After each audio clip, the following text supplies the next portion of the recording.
Dalam studi hubungan internasional, kita mengenal yang namanya aktor subnasional. Aktor subnasional ini diberikan kewenangan dan otoritas oleh pemerintah pusat untuk mengelola dan mengembangkan potensi daerahnya masing-masing dengan melakukan para diplomasi. Para diplomasi itu sendiri adalah hubungan kerjasama yang dilakukan suatu daerah dengan daerah lainnya di luar negeri. Nah, hari ini kita bakal membahas mengenai subnasional dan para diplomasi. Aku hari ini bakalan ditemenin sama teman aku yang merupakan ahli kawasan Asia Timur, benar nggak nih? Aduh, namanya adalah Rahma Putri Citaningrum. Selamat mendengarkan AirPods All About IR in Podcast. Halo Rahma, apa kabar? Halo Gio, baik dong. Gio gimana? Aku baik juga, puji Tuhan, walaupun dalam kondisi seperti ini tetap sehat dong. Gimana nih cuaca di sana? Aku tuh kayak hari ini tuh bawaannya pengen rebahan, soalnya di sini tuh mendung. Sama dong Gio, di sini juga cuacanya itu sangat sejuk ya, karena hujan terus kan di bulan-bulan ini. Iya benar, tapi kita tetap harus produktif ya. Dan teman-teman di rumah juga tetap harus produktif di situasi seperti ini terutama. Nah, Rama, hari ini kita tuh pengen ngobrol-ngobrol soal Asia Timur nih, terus khususnya tentang para diplomasi. Nah, kan kita juga tahu nih, kalau di Asia Timur ini tuh negara-negaranya terbilang banyak yang maju ya, kayak China, terus Korea Selatan, dan Jepang. Nah, tapi di balik kemajuan negara tersebut tuh apakah mereka melakukan para diplomasi atau enggak sih sebenarnya? Nah Gio, karena mereka tuh bisa dibilang semuanya negara maju, atau ternyata di balik negara majunya itu juga mereka masih melakukan yang namanya para diplomasi. Jadi, tidak melupakan fakta bahwa mereka negara maju, mereka tuh terus aja melakukan para diplomasi dengan banyak negara, Gio. Oh, nah kalau salah satunya nih coba sebutin aja Jepang. Jepang tuh para diplomasinya gimana? Nah, di Jepang itu, Gio, dia tuh kan merupakan negara yang pemerintahnya tuh sentralisasi ya, jadi semua berpusat ke pemerintahannya, apapun yang dikelola. Dan juga ada beberapa alasan kenapa Jepang itu melakukan para diplomasi, itu tuh karena dia tuh punya bentuk geografisnya itu yang sama dengan negara-negaranya, ataupun sejarah dan budayanya. Iya, kayak contohnya aja kayak di kawasan Asia Timur ini Jepang sama China sama Korea Selatan tuh punya kedekatan sejarah ya. Jadi otomatis kayak mereka tuh saling bertukar budaya gitu kan. Nah, kalau di Jepang nih para diplomasinya salah satu contohnya dengan Tiongkok deh. Mereka ini kan sama-sama negara yang maju di Asia Timur kan. Benar. Tahu nggak sih kalau ternyata tuh mereka punya padahal mereka tuh bisa dibilang suka berkonflik ya, tapi ternyata mereka juga loh ngadain para diplomasi. Ya, apalagi yang kita tahu belakangan ini tuh konflik di Laut Tiongkok Selatan tuh masih terus menegang ya, dan mereka tuh pasti ada konflik atau ketegangan di antara negara Tiongkok dan negara Jepang, tapi mereka tetap melakukan para diplomasi ya. Bener Gio. Jadi ternyata kalau di Jepang itu antara Jepang dan Tiongkok mereka tuh punya para diplomasi yang dibuka oleh kota Kobe dan kota Tianjin di tahun 1973, di mana mereka tuh sangat pertama melakukan para diplomasi pada tahun itu. Lalu disusul juga oleh Yokohama dan Shanghai 6 bulan setelahnya dengan melakukan bentuk sister city. Ada juga Tokyo dan Beijing di tahun 1979, Niigata dan Harbin di 1979. Nah, Gio, tahu nggak sih kenapa? Padahal mereka ini kan sama-sama negara yang berkonflik ya. Iya. Terus kenapa sih mereka ngelakuin para diplomasi? Kenapa tuh? Jadi ternyata mereka tuh pengen mencari bentuk peluang dari budaya dan ekonomi supaya mereka tuh bisa bekerja sama untuk meredakan konflik yang ada. Wah, jadi sebenarnya para diplomasi ini juga bisa menjadi salah satu sarana untuk mempromosikan perdamaian ya, untuk meredakan konflik juga gitu ya. Ini menarik banget, justru karena mereka negara-negara maju justru perlu ya para diplomasi itu, karena selain untuk pertukaran informasi juga supaya meredakan konflik antar negara maju di kawasan Asia Timur gitu ya. Bener, Gio. Wah, nah itu kan udah dari kawasan Asia Timur nih. Nah, Jepang tuh ada nggak sih kerjasama dengan negara lain di luar Asia Timur? Ada dong, Gio. Yang selanjutnya nih, ada 2 negara yang dia tuh juga melakukan para diplomasi dengan Jepang, seperti Amerika Serikat dan Australia. Mau ya denger yang mana dulu nih? Kayaknya kalau yang Amerika Serikat menarik sih ini. Nah, kalau dengan para Amerika Serikat, para diplomasinya itu mereka lebih ke bidang pendidikan, Gio. Kayak yang kita tahu ya, Jepang itu kan merupakan negara yang sangat menjunjung tinggi adanya pendidikan kan. Benar. Benar-benar sangat menghargai yang namanya pendidikan. Begitu juga di Amerika Serikat. Dan bentuk para diplomasinya itu adalah adanya pembentukan GET program, yaitu Japan Exchange and Teaching Program, yang merupakan jaringan pertukaran pelajar internasional antara Jepang dan Amerika Serikat. Wah, iya sih benar. Dan aku juga nggak heran, soalnya Indonesia juga sering melakukan pertukaran pelajar ke Jepang dan ke Amerika Serikat juga. Dan ternyata Amerika Serikat dan Jepang juga saling bertukar, ini ya, pertukaran pelajar ya. Bener, Gio. Gimana pelajar dari kedua negara tersebut nggak sangat keren sih? Iya, benar-benar benar.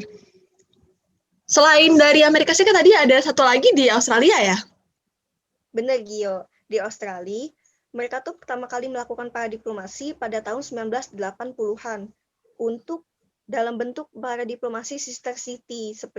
Seperti yang kita tahu, sister city itu kan bentuk kerjasama antar kota, di mana kota itu pengen berduplikasi ya, baik di kota Jepang, yaitu kota Yamato Takada, dan kota Lismore di Australia.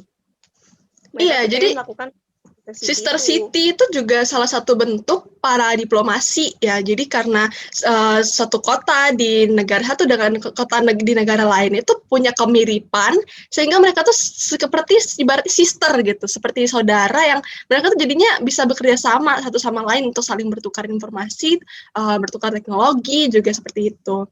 Wah, ini seru banget sih. Kayak aku tuh jadi pengen ke Jepang buat mengetahui lebih dalam lagi untuk melihat langsung, terjun langsung gimana sih aktivitas para diplomasi itu dilakukan di sana gitu. Jadi pengen juga kan ke Jepang. Benar dong, Gio. Kita pasti pengen tahu ya bentuk nyata para diplomasinya tuh gimana sih di sana. Iya, benar-benar benar. Wah, ini seru banget. Dan kita jadi tadi juga udah sempat menyinggung soal para diplomasi antara Jepang dan Tiongkok. Nah, kalau Tiongkok sendiri nih, kan kita tahu nih, akhir-akhir ini tuh Tiongkok tuh lagi hype-hype-nya ya, lagi sering muncul di mana-mana, di media berita, juga dengan sebutan Rising in China itu dia jadi seperti suatu yang lagi, oh ya, in banget gitu. Nah, di balik itu, apakah China tetap melakukan para diplomasi dengan negara-negara lainnya gitu? Nah, Gio, sebelum aku ngasih tahu nih kota mana sih yang kerjasama dengan para diplomasi dengan Tiongkok? Tahu nggak sih kota Tiongkok apa yang melakukan para diplomasi sendiri? Biasanya sih kalau Tiongkok tuh kayaknya ibu kotanya nggak sih? Pada nebak Beijing ya. Iya, Sayangnya ya, kota itu pasti gitu. Karena kan Beijing itu ibu kotanya. Otomatis pasti potensi di Beijing lebih banyak gitu kan. sayangnya Gio, bukan Beijing nih yang selalu melakukan para diplomasi oleh Tiongkok. Ada lagi? Ada dong. Apa? Oh my God, ini aku baru tahu loh. Jadi ternyata di Tiongkok itu ada yang namanya kota Guangzhou. Kota Guangzhou ini yang sering sekali melakukan para diplomasi di Tiongkok dan bahkan diakui sebagai konsuler bisnisnya Tiongkok nih. Konsuler bisnis loh. Konsuler bisnis loh. Ini serius. Benar dong. Jadi Wow. Guangzhou ini punya peran yang sangat penting di dalam zona ekonomi Pasifik dan juga ekonomi dunia. Keren nggak sih Gio, ekonomi dunia loh. Ini nggak nyangka sih. Biasanya kan yang kayak gitu tuh pasti jadi ibu kotanya kan. Ini dari yang bukan ibu kota, tapi dia punya potensi yang luar biasa ya untuk dikembang. Bahkan diakui sendiri oleh negaranya ya. Benar Gio. Nah, ada beberapa kota yang dia itu melakukan para diplomasi dengan kota Guangzhou ini. Mau dengar yang di Asia Timur dulu atau yang di negara luar nih? Kita dengar yang di Asia Timur dulu aja nih kayaknya. Nah, kalau yang di Asia Timur, dia itu ternyata menjalin kerjasama dengan kota Fukuoka di Jepang lagi. Kayaknya Jepang dan Tiongkok ini tidak bisa lepas ya, walaupun berkonflik. Itu yang menarik banget loh ini. Dengan situasi mereka yang seperti itu, mereka tetap sering melakukan para diplomasi itu informasi yang baru dan benar-benar menarik loh. Bener, Gio. Jadi ternyata sekali lagi Sister City itu adalah alasan utama para diplomasi kota Fukuoka dan kota Guangzhou ini. Kalau yang di luar Asia Timur, ayo tebak, kota mana sih yang bakal para diplomasi dengan kota Guangzhou? Kayaknya nggak mungkin kota-kota di Amerika Serikat kan? Yang sayangnya, kota Guangzhou itu justru punya kerja sama para diplomasi dengan kota Los Angeles. Oh my God! Dalam bentuk apa? Jadi, Gio, kota Los Angeles ini kan bisa dibilang kota yang sangat besar ya, dan mereka berdua ini melahirkan sebuah produk yaitu Apple dan Huawei. Siapa sih yang nggak kenal dua produk itu? Wah, kayaknya hampir semua orang tahu itu, bahkan anak TK pun tahu. Kayak yang kita tahu ya, Gio, dan kita rasakan sendiri, kecilnya kita ditemani oleh Huawei, dan gedenya kita ditemani oleh Apple. Bener, zaman sekarang tuh nggak puas kalau nggak pakai Apple. Dan juga Guangzhou ini bisa dibilang kan selain menjadi konsuler bisnisnya Tiongkok, dia itu juga menjadi kota yang sangat diinternasionalisasi oleh Tiongkok, karena dia itu bergabung dengan banyak sekali organisasi internasional, Gio. Yaitu salah satunya organisasi Metropolis, United Cities and Local Governments, UN Habitat, dan Asia Pacific Cities Summit and Mayors Forum. Banyak ternyata ya. Kenapa Guangzhou ini melakukan para diplomasi? Apa tuh alasannya? Jadi Gio, dia itu pengen memperkuat reputasi dia di dunia internasional. Dan juga dia itu pernah memakai Asian Games untuk mempromosikan Guangzhou loh. Ternyata Guangzhou ini benar-benar menarik sekali. Aku bahkan baru tahu eksistensinya Guangzhou di kancah internasional dari informasi ngobrol-ngobrol kita hari ini. Wah, benar-benar topik obrolan kita hari ini itu memberikan ilmu-ilmu baru juga nih.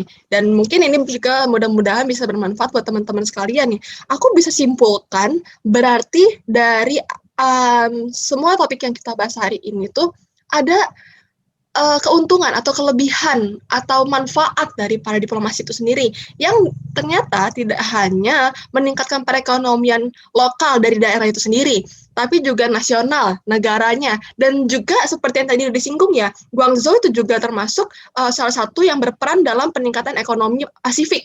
Nah, berarti kan ada dampaknya juga atau pengaruh juga terhadap perekonomian secara regional gitu ya. Dan juga bisa memperkuat eksistensi atau posisi suatu negara di kancah internasional. Berarti para diplomasi ini nggak hanya memuat kepentingan dari entitas daerah itu sendiri, tetapi juga memuat kepentingan negaranya juga ya. Wah, biasa banget. Aku makasih banyak nih buat Rahma yang udah nemenin aku ngobrol-ngobrol hari ini. Ini adalah topik yang sangat menarik, yang terutama di kawasan Asia Timur juga aku baru mengenal lebih dalam. Aku jadi pengen jalan-jalan ke negara-negara Asia Timur nih untuk lebih tahu mengenai para diplomasi dan aktor-aktor subnasional di negara-negara tersebut. Ya, mudah-mudahan apa yang kita bahas hari ini bisa memberikan bermanfaat buat teman-teman sekalian. Sepertinya kita cukup sampai di sini aja hari ini. Kita akan lanjut di episode selanjutnya untuk membahas mengenai hal-hal seputar studi hubungan internasional dalam All About IR in Podcast. Thank you for listening. Selamat menjalankan hari kalian. Thank you, Rahma. See you.